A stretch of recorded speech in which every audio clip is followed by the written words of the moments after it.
region, when you compare it to the more than 500,000 people who lifted out of poverty overnight, plus the tremendous impact it would have on low-wage workers, you have to balance the cost and the benefit there.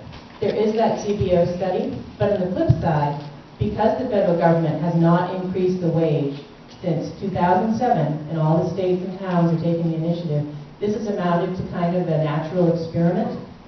So in all, numerous economic studies have been conducted, and they found little or no job loss in states that have significantly increased their minimum wage that adjoin a neighbor state where there's been no such increase. So there's a lot of data out there. There's Nobel Prize winning economists who run these numbers and come to the same conclusions.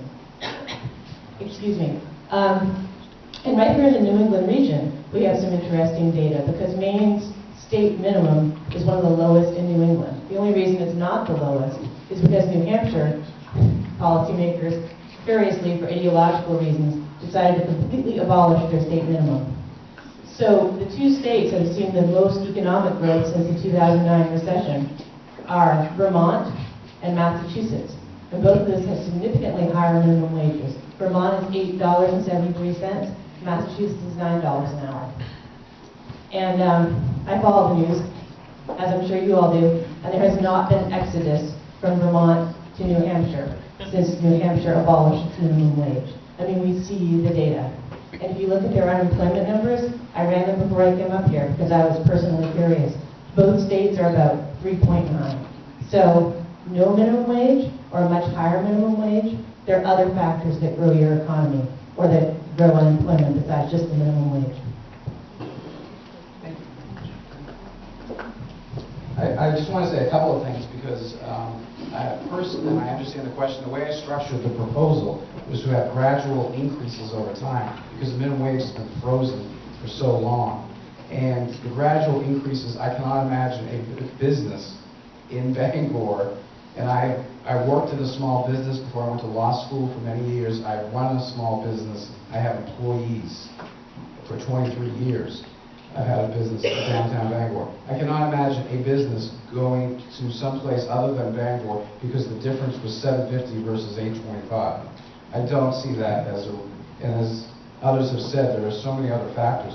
I don't see this as to be a significant factor. If we were talking about Seattle, that's going to $15 an hour, then that's one thing. But we're talking very gradual increases, very modest. And in fact, over the 3-year period, I am hopeful that either at the state level or the federal level, there'll be a bigger increase that would make this not as important a topic at the local level. Because I'm hopeful at some point this will happen. We have had a minimum wage in this country since 1938, and the economy has only expanded exponentially. The minimum wage might cause minor dislocations, but in the macro economy, it has helped make sure that there's a wage floor that helps not only the low-wage workers, but everybody along the line. And in this country, when we look at statistics, the fact is that most of the recovery went to the top 10% of the country. The people earning the low wages or minimum wages did not share in the recovery. And I think, and I asked people here for their support in the next coming weeks. I asked you to contact your local legislators. I asked you to contact your city councilors because it's an important issue, as others have said, in order to force a statewide movement. It's important that we here also keep pushing because it's the only way that policymakers in Augusta are going to do anything. It has to start at the grassroots. So, and I have served, just in terms of how I crafted this proposal, I served 4 terms on the city council. I served a term as mayor. I have supported hundreds of millions of dollars in economic development over 4 terms for this city. I believe in jobs for Bangor. I've worked with so many people and so many institutions. So I believe this will be better for Bangor, that we're helping everybody and relatively modest increases over time. And I also think it helps focus attention on this issue, which has been, despite the fact that 75% of Americans in most polls, including the majority of Republicans, support an increase of the minimum wage. The fact of the matter is it's stalled in Washington, it's stalled in, hopefully we might get something out of Augusta, but it's right now stalled in Augusta. We need to have the action happen from the grassroots up, And everybody here is important to that movement. Don't think you're not important. You are important. You only become not important when you choose not to engage and not to get involved. But we need your help and your involvement to help make things happen.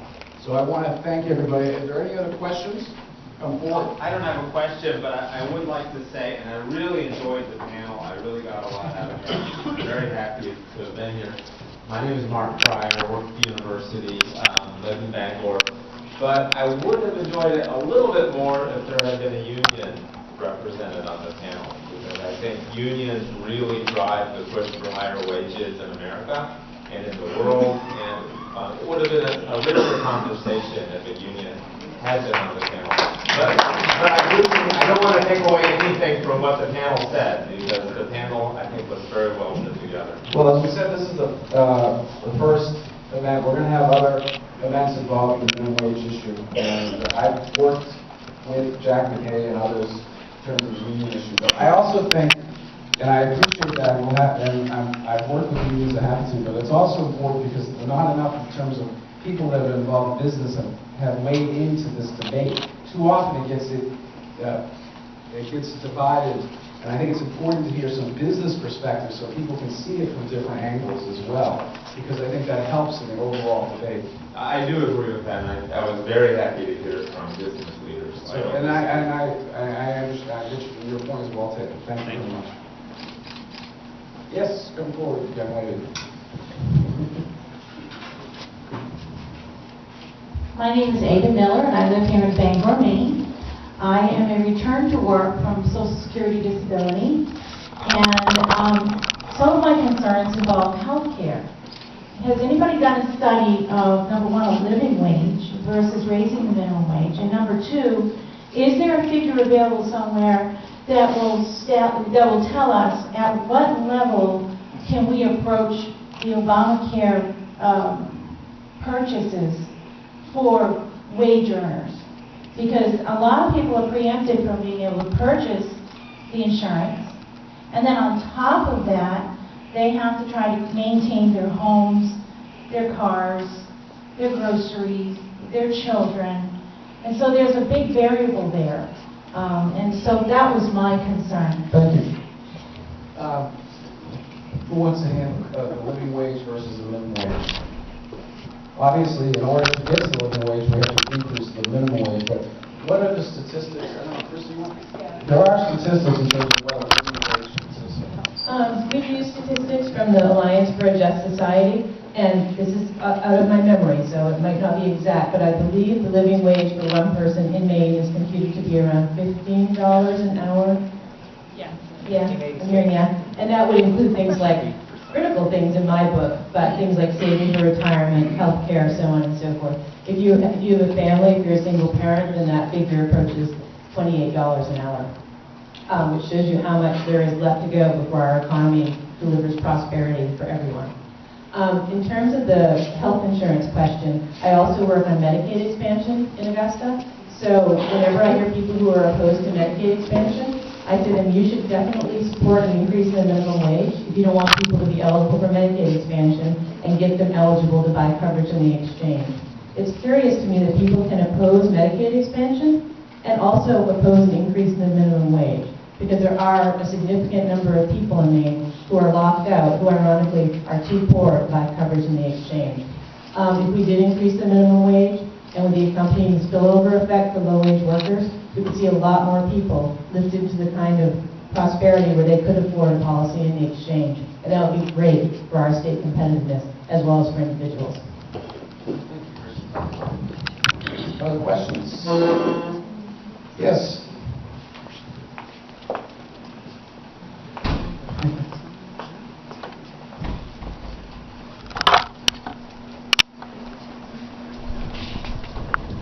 Could you say your name?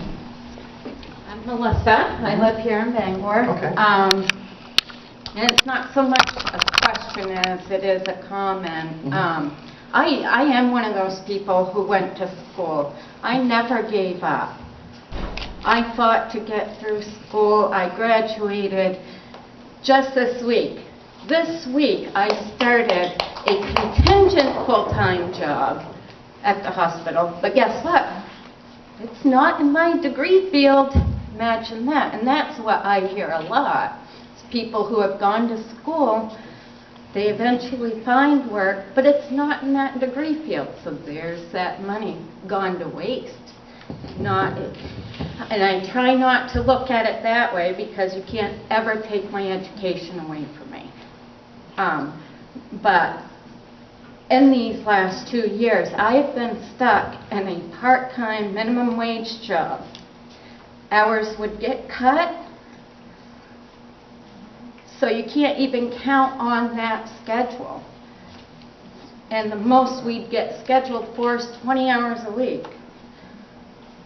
Your hours get cut, then what? I couldn't even afford a bus pass, so I would walk back and forth to work, which is 2 miles one way. Snowstorms, whatever.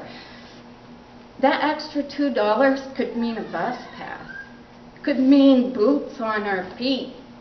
This coat that I'm wearing tonight was a Christmas present because I didn't have money to be able to buy a decent coat.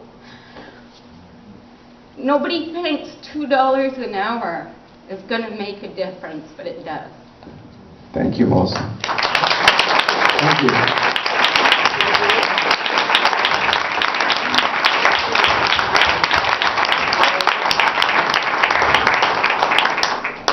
That's what it's all about. Dennis, you have a question? And I'm going to give you the last question, Dennis. Go ahead. It's more to support what you asked us to do, but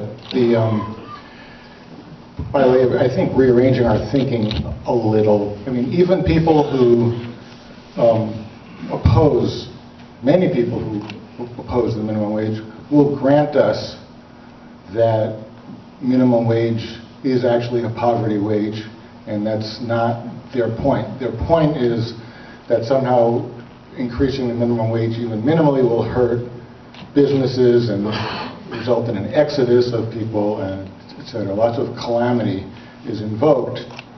And so in that regard, we're all encouraged by many people, including the media and others, to worship at the altar of a false deity called job creator. And we all hear about job creators, and these are mythical beings who employ many of us and trickle down benefits to us. And if we do things like increase their taxes or increase the minimum wage, their cost, they're going to get unhappy and they're going to leave, and we're all going to suffer. And I think certainly more than one speaker has made the case here that businesses, especially large businesses who predicate their bottom line on minimum wages for lots of people, in fact, may not actually be benefactors as much as welfare recipients that we are all supporting. So we need to kind of rearrange our thinking about that. And when we do, I think we need to come, getting to your point, not only to the meetings like this, which you thankfully arranged for us, but we also need to show up at City Hall chambers and make those sentiments known to people, to decision makers, because this community also has, as you said, has a role to play, and we should really be active in playing. Absolutely. So thank you very much. Thank you, Dennis. You're absolutely right. I would just thank you. He's absolutely right. We do need your involvement and your support and your help. It's critical. I don't know if there are members of the panel who want to say anything further. I want to thank them, though, and I ask you to join me in thanking them, because they have taken time out. They have really come up here, and I really appreciate all of you. Thank you very much.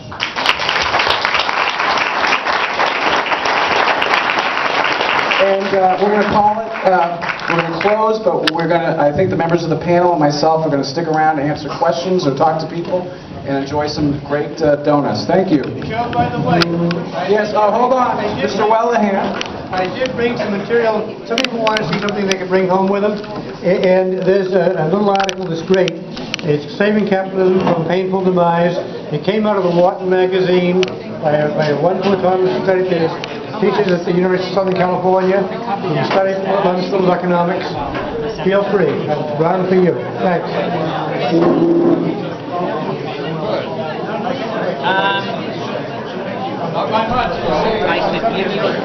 I could give you the number that it's based on, and you can.